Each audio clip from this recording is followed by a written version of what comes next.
I was never the possessive or suspicious kind, never tried to dictate where she went or who she saw.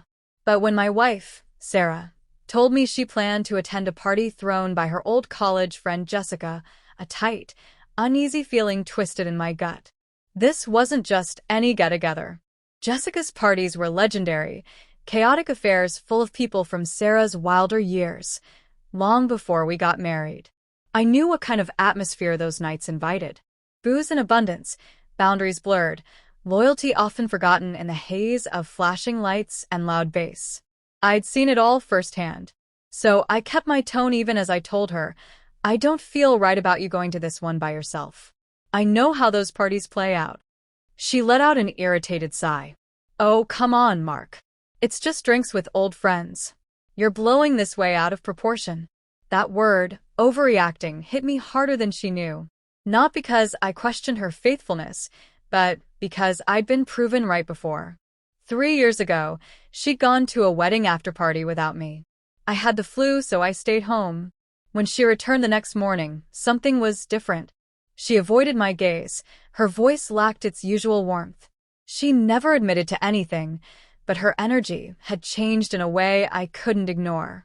Since then, I'd made peace with trusting her, but I trusted my instincts more. When she brushed off my concerns a second time, I didn't argue further. I simply said, go if that's what you want. Just know things might not feel the same when you come back. She laughed, thinking I was being dramatic, and walked out the door. That night, I didn't call, didn't send a text, didn't toss and turn in bed. I just shut everything off, emotionally numb, detached. At exactly 3:47 a.m., the front door creaked open and she tiptoed inside. Her hair was messy, her eyeliner smudged, heels dangling from one hand. She spotted me awake and said softly, "You're still up." I didn't answer, just watched her from the shadows in the hallway. She tried to lighten the mood. It was a fun night. Kinda wild, but nothing major. I gave a slight nod but said nothing. She crawled into bed while I stayed seated, staring blankly into the dim room. The silence between us was thick, electric, pulsing with the weight of everything left unsaid. I didn't break it. The next morning, I went for a long run, letting the crisp air slice through the fog in my mind. When I returned, she was at the kitchen counter, a mug of coffee cooling untouched between her hands. "Mark, are you mad at me?" she asked hesitantly. I shrugged. Not mad, just thinking. My calmness seemed to shake her more than any angry outburst could have. She followed me around the house, like a ghost clinging to my presence. Every time she tried to start a conversation, I answered politely, but with a tone so distant it might as well have been a stranger speaking. By noon, I glanced at my phone, and there it was. A message from an unknown number. Some guy I didn't know had sent a warning. "Hey, just thought you should know. Your wife was at Jessica's last night. She was getting pretty close with someone. Figured you'd want a heads up." Attached was a photo. My pulse surged.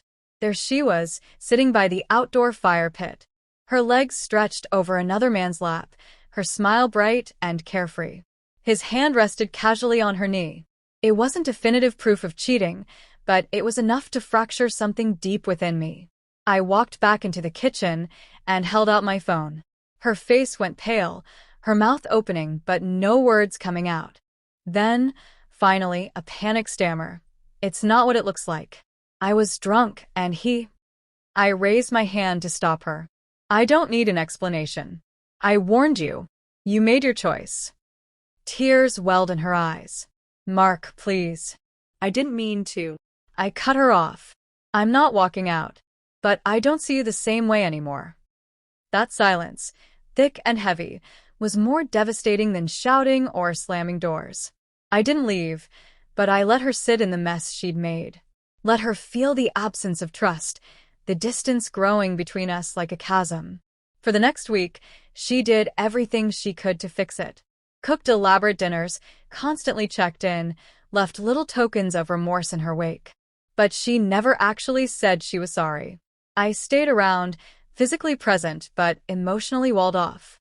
My warmth had gone cold, tucked away somewhere unreachable. Then one night she broke. "I should have listened to you. she whispered through tears. I thought it was just a harmless night out. I didn't realize it would cost me the part of you that believed in me. I met her eyes for a second before turning away. My voice was low, steady. You didn't lose me, I said. But you did lose the version of me that thought something like this would never happen.